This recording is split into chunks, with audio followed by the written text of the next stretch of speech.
So what's the more exciting thing? Is it that Oscar Piastri wins his first Formula One championship and the first one for McLaren in a long, long, long time? If that's the most exciting thing, then we're in trouble because it's not the most exciting thing never happens. Is it more exciting though if Max Verstappen, say, wins the world championship from this far behind? And if that's the I case, that won't saw happen either. there's these new things on the internet now. They're called memes. I saw one of those today, and Mm-hmm. definitely caught my Mm-hmm. eye. And it was like the championship we thought we were getting, and it was like Rosberg Hamilton, and it's like the championship we're prepared for now: Hamilton, Alonso, and Raikkonen. Because obviously Raikkonen just slipped right past them and stole it by a point or whatever. It's like, oh shit, yeah, we sort of are. And you see people make these charts where they're like, here's my delusional chart for how Max Verstappen will win the championship, and it's like Max wins every race and every sprint. And then like Oscar Piastri, DNF, TNF, P6, P7 in the sprint, fourth. And it's like, oh, well, that's a bit unlikely. I mean, I'm not saying I'm starting to believe, but it's like you're asking what's the most exciting option. I'm like, well, wouldn't it be great? I mean, the two McLaren drivers take each other out a couple of times, 3 or 4 times, and then anything could happen. Yeah. But this is my theory this is my Formula One theory. That's the most exciting thing that can happen is Max Verstappen somehow wins this championship. So it's impossible. It can't happen. Yeah, that's why it's not going to happen. Yeah, Do you want to run through the rough shape of the last few races just so that we can maybe offer some hot takes along the way? Yeah, what's the shape of you, Formula One? Let's rewind things. Oscar Piastri winning, Lando Norris P2, not really threatening, but then towards the end of the race, an unfortunate and uncharacteristic DNF where his engine breaks down. And that was really, I mean, you can remember Leclerc broke down. He was sitting on the side of the track. Lando was sitting on the side of the track. Those images that really defined that race. And then that was it. Oscar Piastri, after a close battle between those two, people doing the maths, like he could come second in every race and still like be very, very close to the end. So what were you thinking in that moment? I was thinking in that moment, if it can happen that easily, that it can go the other way. And the expectation in that moment is that the other McLaren driver will be in second position every single time. Yes. And that's what has changed. That's the difference, right? Whatever lead they had in the first half of the season, everyone else went, okay, we'll go work out how to make our cars fast like your cars are fast. And they aren't quite on it. I mean, they're still very quick, right? But obviously Christian Horner took all the bad energy, all the gremlins with him. They were all in his coat. So when he left, Red Bull were like, right, we know what to do. Just make Max's car really fast and don't worry about anything else. Make it a little bit easier to drive, maybe. I don't know. Bring some little bits and pieces. I haven't watched a Ted's Notebook in a couple of races, so I'm sure if he was on the show, he'd tell you all the special things that have happened. But could it be, Rodney, that a little bit of bickering between Lando and Oscar, they've taken their eyes off the main prize, and Max is sneaking up on the inside and said, you know what? It's all about me now. I know how to do this stuff. And he's genuinely got the medal for it. I think he's a bigger mental monster than Oscar and Lando combined. It sounds crazy, but he's won 2 on the trot. Red Bull seemed to have unlocked something. Even Yuki Tsunoda scored points now. I know. So I mean, they've just come good. And it's like what was it? Not last year or the year before. Maybe it was last year where they were like winning everything and then all of a sudden they just went to sleep. It's like the opposite, except now Red Bull suddenly come alive and come like they've woken up. A couple of people in the chat saying things like track that has lots of straights means Red Bull will be at least competitive, if not the best car. That's exactly true. And I feel like, especially in the hands of Max Verstappen, who will never give it anything less than 100%. So, I mean, I think if there's pace in that car, Verstappen's going to have a crack. He's talking down his chances. I'm not necessarily talking up his chances. It's either going to be advantage Verstappen or advantage Piastri, because if Verstappen can slip through for another 3 or 4 wins and then who knows what else, then anything could happen. But if Verstappen does that, that's Norris out. And if it's not Verstappen and it's Piastri versus Norris, well then Piastri already has the edge. So I just feel like if I'm Lando Norris, I'm getting real annoyed, getting real worried. Yeah, it's every race he's not. I mean, 6 points just isn't enough of a differential. Like he needed to be on the podium in this race to just put it back on level pegging, because at that point, Lando is really looking forward and Oscar's looking behind and kind of going like, gee, I've really got to get these poles, and I've really got to be careful off the start to make all of these things work. Like I can't afford any mistakes. And it puts a lot of pressure on Singapore. Street circuit, one mistake, like we saw this weekend from Oscar, like absolute brain fade. Bad off the start, car's not working, and then just so slippery. Like he's just got his mind seemingly on other things. There's a couple of things, I think. there's a couple of things before we get to like this weekend, which was I think Mm. atrocious for Oscar Piastri and has got me worried. But if we go back to the last race, which was Monza, neither McLaren was really on the pace. Verstappen was just had it locked in. It was just going to be who's going to be second, who's going to be third. With the win off the table, then this was the scenario that everyone was talking about. Even if Lando wins, Piastri will be there getting second, so he's going to be fine. Neither of them won, and everyone's like, "Oh shit!" So then the pit stop the controversy where Lando Norris said, "Nah, you can pit Piastri first if you want. I don't really care." Because he was trying to cover for a safety car, everybody. That's what he was doing. Yeah. He did it because it advantaged him.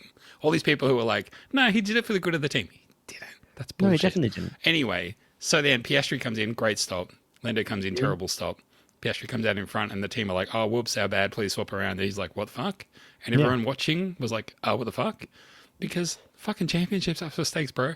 So I don't know, but Rod, was everybody watching went, what the fuck? I think that a large contingent of fans were like, oh, this makes perfect sense. No. You know, You're wrong. this is 100% what, Oscar's such a good guy. Lando will definitely pay back these favors, and this is how it's all meant to be. Except, It's just where do like you draw the Hungary bloody last line about where a team mistake is? Is it, I mean, yeah, look, this has been played out enough. I could bring up every single example where No, you I know. all But I mean, we haven't had a equivalencies. chance to really get into it. But I No, was of really course. surprised by how many pundits and some of the public polls, by even people like Sky. Was it fair for McLaren to ask Oscar to let Lando pass after the slow pit stop? YouTube 41% yes, 59% no. On X, 32.7% yes, 67.3% no. And Instagram 40-60, well, 41 yes, 59% no. People really don't like team orders. Like, there is Not like this. no one likes it ever. And I think people drastically overstate how well liked Lando Norris is. I think that I happen to live in a Lando Norris bubble in the UK, and I get a lot of social media coverage that is a lot like, oh, Lando, he's so dreamy. Lando, we love Lando. He's just never worked out for him, but he deserves a world championship messaging. I've never liked that about any driver. In the modern era, I feel like Max Verstappen is the only driver who has deserved a world championship, and then he went and was like, I didn't just deserve that one, I deserve all of them. So yum, yum, yum, give them all to me. Even when it's crap, even like I'm so obviously the best driver in the world, it's not even close. And I definitely wouldn't say Oscar Piastri deserves a world championship. What is it about that people think that Lando deserves one? It's so weird. It's not like it's, the papacy where the next most senior person in line gets one. Everyone gets to go eventually. You've got to wait for the old king to die. It doesn't work like that at all. It's British bias. That's all it is. It's Lando's unless someone beats him, or so there's some travesty like engine blow up, team screwing up pit stops, etc. But otherwise, he's entitled to. He deserves it. He's all things being equal, he should be the birthright. one who wins it. Yeah, Oscar's here to wreck the party. Well, we'll see. I guess I've always just been like, well, let them race. Just let them race, and the best man win. And I'm fine with either of them. It's it's absolutely fine. And Lando Norris's car broke down. That's bad luck for him. And I feel sorry for him. That's not great. We all want to see the championship go down to the line, and we want to see good fighting between the two. But bad luck happens. That's called racing, and that's, I think, after the issue in Monza. Right away on the radio, Piastri was like, please let Lando pass, then you're free to race. We said that a slow pit stop was part of racing. So I don't really get what's changed here. So there's something about this, right? So Yeah, I think it's really important to recognize what Zach Brown and the McLaren leadership have done at that team. And at some point, this happens to all like sporting endeavors, sports teams, right? There is the mentality that gets you into the sphere of where winning is a possibility. And there is often an argument that there needs to be a mentality shift then to take you over the line, to take you over the top, right? That there is no longer, can you just get all the 1%ers right, get all the vibe right, everything's going to be perfect and great. That's an insular attitude of like, we are working on ourselves all the time. At some point, you have to become the protagonist and take the whole thing forward and start to step out in a direction that is not just, well, all things being equal, we're going to come first, second, or third every race, and hopefully nothing bad goes wrong. We'll never have to make a hard decision. Let's say it's a 1-2 in Singapore between, like, let's say Max Verstappen wins in Singapore. It's not a particularly fast track. Let's say that happens, and Oscar comes second. or Oscar crashes out. Like and you know, and suddenly it's a little bit tighter at the top, and it's still 20 points difference, but Max Verstappen's right there. You're gonna have to get behind Oscar, right? You just kind of have to if you want to go and win this thing. But I think that mentality shift is that I don't know if Zach Brown and that team has it in them. I think they would still be happy with the Constructors' Championship and go like, well, you know, we can't control what the other teams do, and we're never going to change our process. We're never going to change how we do this thing. So they might just never win it. And I will go and dig up every comment from every British F1 commentator who was crying out last year for McLaren to get Oscar Piastri out of the way and give all the points to Lando Norris so that they had a better chance of winning the Drivers' Constructors' Championship. I will get all of their words and shove them right down their throat. How are McLaren allowing their drivers to be in a situation where they're fighting each other? You know, if you've got a 1-2 in the race, you're protecting that 1-2 because you're looking at the constructors' points that you want to bring in.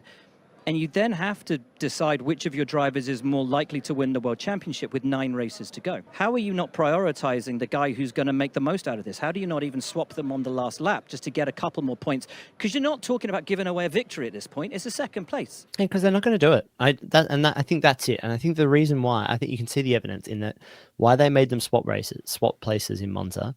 It's because that Jack person on that gun didn't want to be responsible for that, and they shouldn't have to be, but they should be all tuned to the like that's just racing mentality. But I think the team went, that's too much for that one person. We aren't that team. We what got us here is a familial, vibe-based, positive attitude in this team, and that's what we're going to take forward. And it just doesn't quite translate.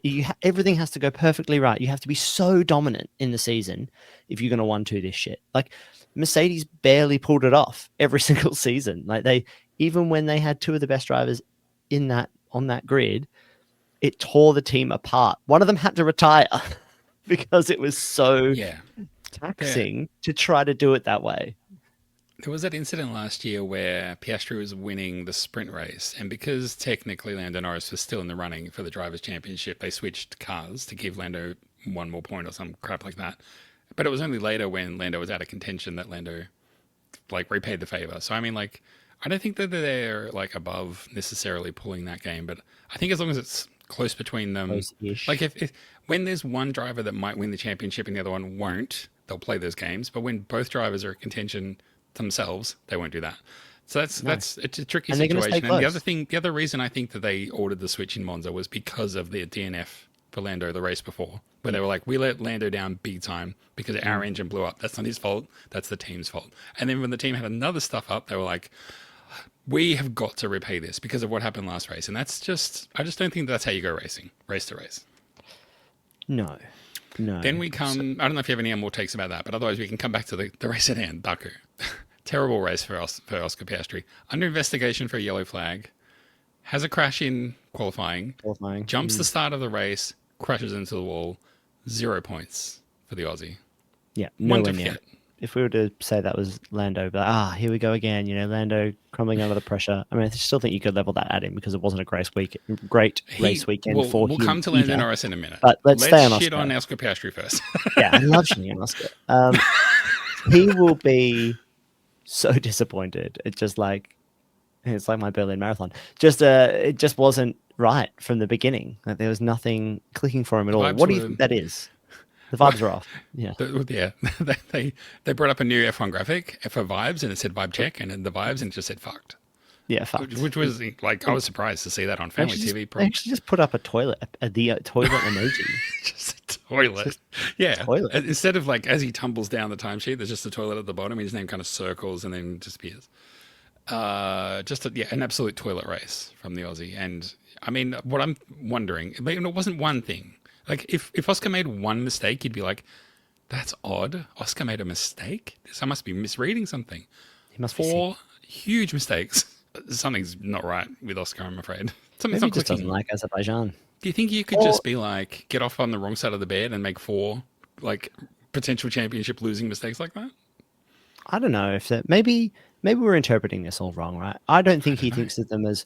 I think he's got a better mentality than you and I. I don't think that he can think of them as championship ending situations. I think that all of the drivers on the grid would back themselves in a straight fight with that car to be like, even if it's no points between me and Oscar, I can still win this championship. I don't think he'll lose confidence or focus. And for the same reason, I don't think Norris or Verstappen are thinking like that either. I think they're both like, yeah, keep fighting. Something might happen. What might have happened though with Oscar Piastri, there were compounding errors. You just try a little more every single time, and it just continues to get worse. Bet a little bit more to make up on the money you lost earlier.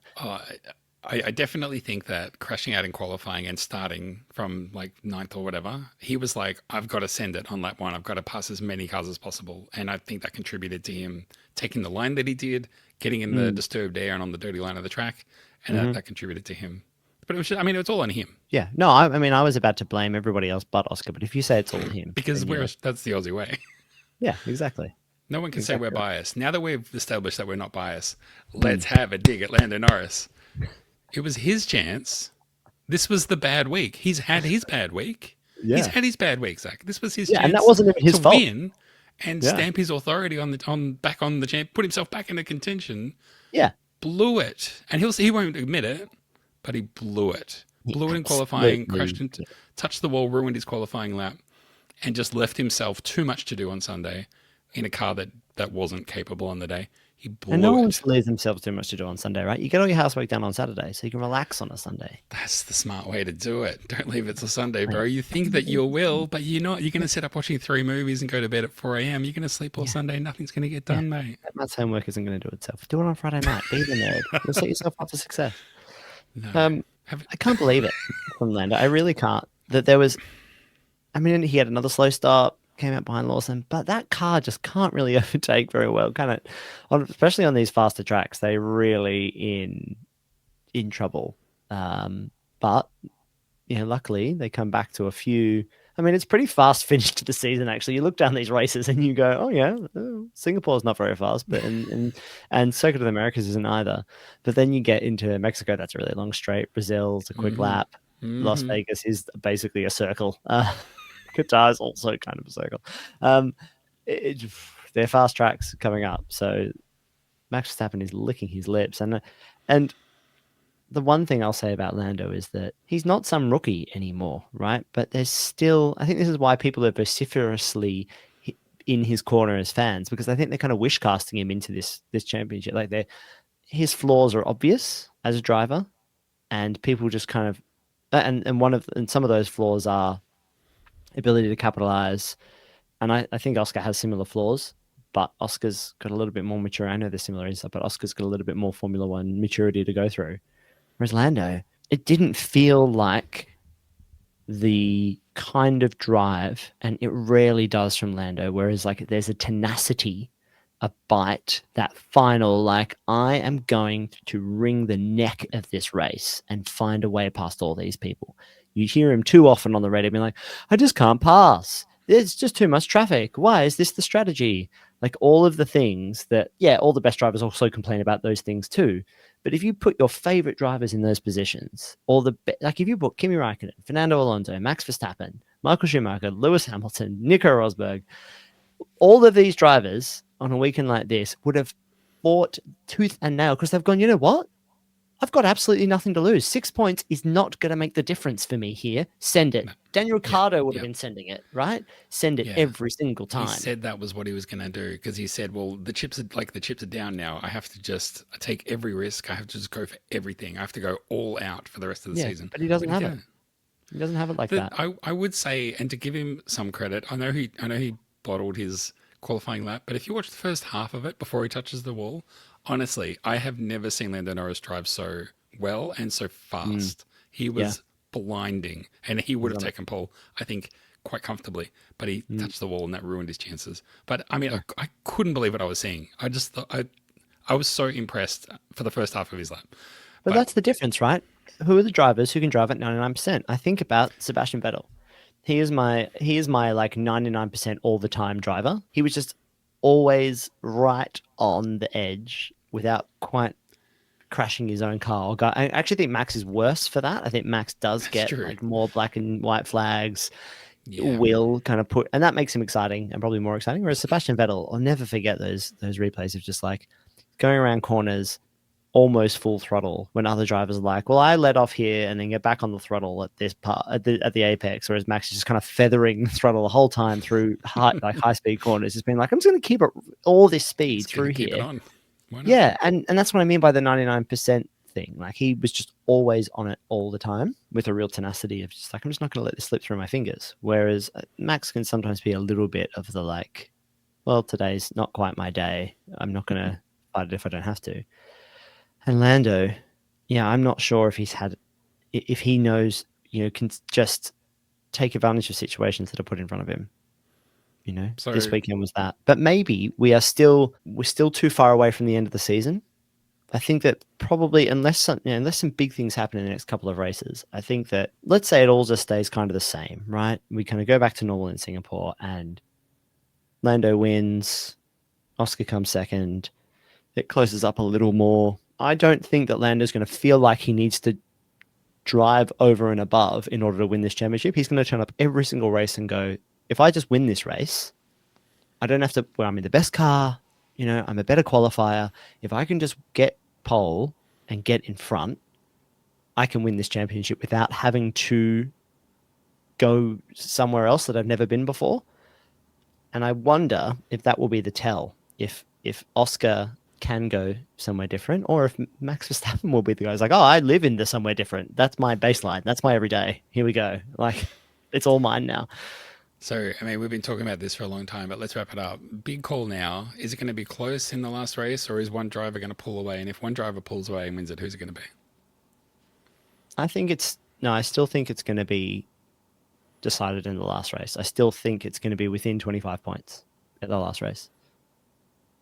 They're too close to call. Yeah, but Okay. it'll still be within 20 points ish. As in, if one driver, it'll be one of those situations where if the driver who's leading crashes, if Oscar Piastri crashes, Yeah, sure. Lando can win, All right. So, and Max Verstappen okay. will stop him from winning. So Yeah. Lando Norris is leading, and he's going to get enough points that he's going to win the championship. Piastri's right behind him. Lando Norris has a slow stop. They stop Piastri. He has a good stop. He comes out in front, and the team says, sorry, Piastri, this is one of those things, a bit like that other time where this happened to you and we told you to turn around. Does he do it? No, of course you don't. No, they And I hope he fight to the doesn't. death in that circumstance. Of course he wouldn't. And I actually think a couple more races, I think that will so again, we happen. come back to all of the drivers I just named. Could you imagine any single one of them from this point in the season onwards, when you're 20, how many points is he in front now? 24 or something? 29. He's 25. 25? I thought it was 29. No, Okay. 25. 324 to 299. 25 points in front. He should never do it. Like, because none of the best drivers ever would. Could you imagine Fernando Alonso deciding to be like, oh, you're right, team. Here's Rubens Barrichello behind me. I'd better. Oh, they never raced together, did they? No. Fernando no. Alonso, Rubens Barrichello, didn't they? It was Massa. It was Massa. Massively Massa. No, of course Anyway. not. Sebastian Vettel would just laugh in your face. He'd drive you off the road. No. He'd drive into the garage to hit you with a car.